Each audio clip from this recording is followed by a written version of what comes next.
No drugs in Surat city અભિયાન અંતર્ગત ગાંજાનો કેસ શોધી કાઢતી Hazira surveillance squad police inspector VL Parmar નાઓની સૂચના અને માર્ગદર્શન હેઠળ હજીરા પોલીસ સ્ટેશન વિસ્તારમાં ચોરી છુપીને નાર્કોટિક્સ પદાર્થ લાવી વેચાણ કરતા ઇસમોને પકડવાનું જણાવેલ હોય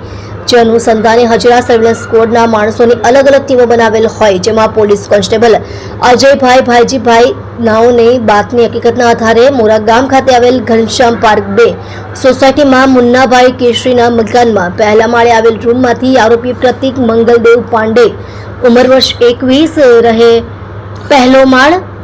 મુન્ના કેશરીના મકાનમાં ઘનશ્યામ પાર્ક 2 સોસાયટી મોરા તાલુકો 84 જિલ્લો સુરત મૂળ ગામ બડસરી પોસ્ટ બડસરી થાના બાસડી જિલ્લો બલિયા યુપી નાઓ પાસેથી માદક પદાર્થ ગાંજો જેનું વજન 0.740 કિલોગ્રામ જેની કુલ કિંમત ₹7,400 તથા મોબાઈલ ફોન અંગે કિંમત ₹7,000 તથા ભૂરા કલરની બેગ નંગ 1 ₹250 તથા આધાર કાર્ડ નંગ 1 તથા ગેટ કંપનીનો પાસ નંગ 1 રોકડા ₹570 મળી કુલ ₹15,220ની મત્તાનો મુદ્દામાલ સાથે પકડી પાડી પ્રશંસનીય કામગીરી કરેલ છે।